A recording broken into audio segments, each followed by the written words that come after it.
இந்த மாதிரி கண்ணை மாட்டி செக் பண்றாங்க. இந்த சென்சார்ல வந்து ஐஆர் ரைஸ் வருது. இந்த ஐஆர் ரைஸ் வந்து டைரக்டா கண்ணில் படும்போது கண்டிப்பா அது வந்து கண்ணுக்கு வந்து பாதிப்பு ஏற்படுது. இந்த மாதிரி ஒரு கண்ணை நாம செய்யலாம். இதுதான் ஐபால். ஸோ ஐபால்ல நாம பாத்தீங்கன்னா இந்த ஐஆர் ரைஸ் வந்து ஐபால்ல பட்டு ரிஃப்ளெக்ட் ஆகாது. அதாவது பேக் இருக்கிறனால வந்து ரிஃப்ளெக்ட் ஆகாது. ஸோ இது க்ளோஸ் ஆகும்போது என்ன ஆகும்னா இந்த கண்ணு எமையில வந்து இந்த ரைஸ் வந்து பட்டு ரிஃப்ளெக்ட் ஆகும். ஸோ இந்த மாதிரி கண்ணாடி வந்து நம்ம இதுல மாட்டிக்கலாம். இப்போ பாருங்க இந்த ஐஆர் ரைஸ் வந்து கரெக்டா ஐ வந்து ஓப்பன் ஆகும்போது அந்த ஐபால்ல படுது. நான் இப்போ க்ளோஸ் பண்ணேன். இப்போ வந்து அந்த எமையில படுது. இப்போ ஐபால்ல படுது.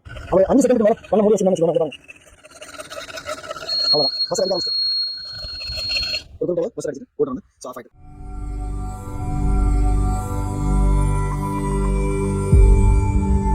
டிரைவர் வந்து தூங்குறதுனால நிறைய ஆக்சிடென்ட்ஸ் நடக்குது.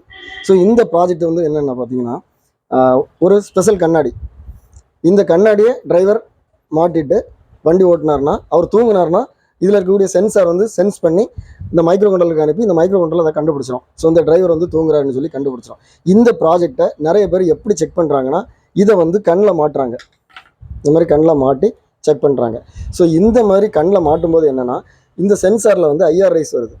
இந்த ஐஆர் ரைஸ் வந்து டைரெக்டாக கண்ணில் படும்போது கண்டிப்பாக அது வந்து கண்ணுக்கு வந்து பாதிப்பு ஏற்படுத்துது. நான் கூகுளில் சர்ச் பண்ணி பார்த்தேன். அதில் தெளிவாக போட்டிருக்குது டைரக்ட் ஐஆர் ரைஸ் வந்து it affects the retina of the ஐ.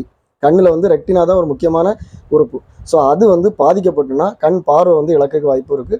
அதனால என்ன பண்ணுறீங்கன்னா இந்த மாதிரி ப்ராஜெக்ட்ஸை வந்து நம்ம டெமோ தான் பண்ணி காமிக்கிறோம். ப்ராஜெக்ட்னா என்னென்னா நம்ம ஒரு ஐடியாவை வந்து மக்களுக்கு நம்ம அதை எப்படி ப்ரப்போஸ் பண்ணுறோம் அதுதான் வந்து ப்ராஜெக்ட். ஸோ அதுக்காக நம்ம கண்ணில் மாட்டி கண் வந்து பார்த்திங்கன்னா ரொம்ப சென்சிட்டிவான ஒரு ஆர்கன். ஸோ அது வந்து இந்த மாதிரி ரைஸ் வந்து பட்டுனா ஈஸியாக வந்து அஃபெக்ட் ஆகிற வாய்ப்பு இருக்குது. அதனால் எக்காரணம் கொண்டும் இந்த மாதிரி ப்ராஜெக்டை வந்து ரன் பண்ணும்போது கண்ணில் இதை மாட்டாதீங்க. அதுக்கு நான் ஒரு ஐடியா வச்சுருக்கேன் பாருங்கள். இந்த மாதிரி ஒரு கண்ணு நாமளே செய்யலாம். ஸோ இது வந்து இதுதான் ஐபால். ஸோ ஐபாலில் நார்மலாக பார்த்தீங்கன்னா இந்த ஐஆர் ரைஸ் வந்து ஐபாலில் பட்டு ரிஃப்ளெக்ட் ஆகாது. அதாவது பிளாக்காக இருக்கிறதுனால வந்து ரிஃப்ளெக்ட் ஆகாது. ஸோ இது க்ளோஸ் ஆகும்போது என்ன ஆகும்னா இந்த கண் எமையில் வந்து இந்த ரேஸ் வந்து பட்டு ரிஃப்ளெக்ட் ஆகி வரும். ஸோ அதை சென்ஸ் பண்ணோம். இதை நம்ம வந்து இதை டெமோ பண்ணி காமிக்கிறதுக்கு என்ன பண்ணலான்னா ஸோ இந்த மாதிரி கண்ணாடி வந்து நம்ம இதில் மாட்டிக்கலாம். இந்த இடத்துல மாட்டிக்கணும்.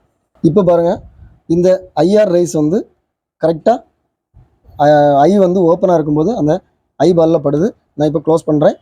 இப்போ வந்து அந்த எமையில் படுது. இப்போ ஐபாலில் படுது. ஸோ இப்போ நான் ஓப்பனில் வச்சுட்டு இந்த ப்ராஜெக்ட் வந்து ஆன் பண்ணி விட்றேன் பாருங்கள். இந்த ப்ராஜெக்ட் வந்து எப்படி டெமோ பண்ணியிருக்கிறேன்னா அவர் வந்து கண்ணை மூடுறாரா அப்படியே மூடியே வச்சுட்டு இருக்கிறாரான்னு பார்க்கும். அவர் ஒர்க்காக மூடினார்னா எவ்வளோ நேரம் மூடுறாருன்னு பார்க்கும். இது பாருங்கள் கவுண்ட் 1 இருக்குது. இப்போ ஐபாலை க்ளோஸ் பண்ணுறேன். இது பாருங்கள் கவுண்ட் ஸ்டார்ட் ஆகுது 2 3 4. ஸோ இப்போ நான் திருப்பி அவர் கண்ணை ஓப்பன் பண்ணிட்டாரு. பழையபடி கவுண்டு 1க்கு போயிட்டு இப்போ நான் க்ளோஸ் பண்ணுறேன். கவுண்ட் பண்ணுது. ஸோ இப்போ அவர் 5 செகண்டுக்கு மேலே கண்ணை மூடி வச்சுருந்தான்னு வச்சுக்கோங்க. இங்கே பாருங்கள் அவ்வளோதான். பஸ்ஸர் அடிக்க ஆரம்பிச்சிட்டு ஒரு குறிப்பிட்ட அளவு பஸ்ஸர் அடிச்சுட்டு மோட்டர் வந்து ஸோ ஆஃப் ஆகிட்டு. ஸோ இதுதான் ப்ராஜெக்டோட கான்செப்ட். இதை வந்து நம்ம டெமோ பண்ணுறதுக்கு கண்ணில் மாட்ட வேண்டிய தேவையில்லை. இதை மாதிரி நீங்கள் ஈஸியாக பண்ணலாம். 2 பால் உள்ளே இருக்கிறது ஒரு பிளாக் பால்.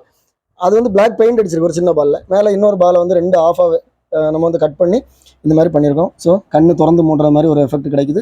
ஸோ இதை மாதிரி இதை டெமோ பண்ணி காமிக்கிறேன். இதுக்கு நான் கோடிங் எப்படி எழுதியிருக்கேன் பாருங்கள். ரொம்ப ஈஸியாக இருக்கும். ஸோ இதில் பார்த்தீங்கன்னா ஸோ ஐஆர் வந்து 2வது பின்னில் போட்டிருக்கேன். ஒரு பஸ்ஸர் கனெக்ட் பண்ணியிருக்கேன். 3வது பின்னில் மோட்டார் வந்து 4வது பின்னில் கனெக்ட் பண்ணியிருக்கேன். வெஹிக்கிள் ஆஃப்ங்கிறதுக்கு ஒரு தனி மாடியூல் எழுதியிருக்கிறேன். இந்த வெஹிக்கிள் ஆஃப் எப்போமாவது கால் ஆச்சுன்னா இந்த மாடியூலுக்குள்ளே வந்துடும்.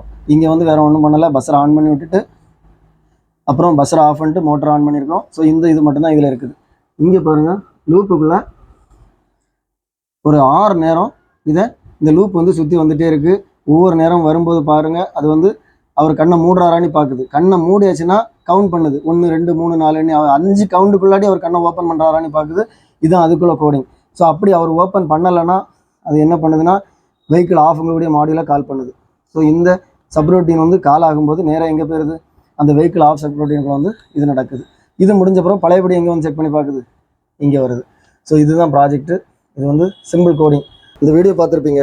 ஸோ இந்த மாதிரி ப்ராஜெக்ட்ஸ் வந்து உங்களுக்கு வேணும்னா இந்த மாதிரி ப்ராஜெக்ட் ஐடியாஸ் உங்களுக்கு வேணும்னா இல்லை இந்த மாதிரி ப்ராஜெக்ட்டுக்கு கோடிங் எப்படி பண்ணணும் ஸோ இந்த மாதிரி ப்ராஜெக்ட் ரிலேட்டடாக உங்களுக்கு ஏதாவது ஸ்பேஸ் வேணுமா ஸோ வெளியே கிடைக்காத எல்லா ஸ்பேஸும் எங்கிட்ட உண்டு. உங்களுக்கு என்ன வேணுமோ நான் அதில் கொடுத்துக்கூடிய வாட்ஸ்அப் நம்பருக்கு நீங்கள் டெக்ஸ்ட் பண்ணுங்கள். நான் கண்டிப்பாக ரிப்ளை பண்ணுறேன். இதே மாதிரி நம்ம சேனலில் இன்னும் நிறைய வீடியோஸ் வரும். எல்லா வீடியோவும் பாருங்கள். உங்களுக்கு இந்த வீடியோ பிடிச்சிருந்தனா லைக் பண்ணுங்கள், கமெண்ட் பண்ணுங்கள், ஷேர் பண்ணுங்கள். நம்ம சேனலை இது வரைக்கும் சப்ஸ்கிரைப் பண்ணணும்னா சப்ஸ்கிரைப் பண்ணுங்கள். அடுத்த வீடியோ வர வரைக்கும் பாய்.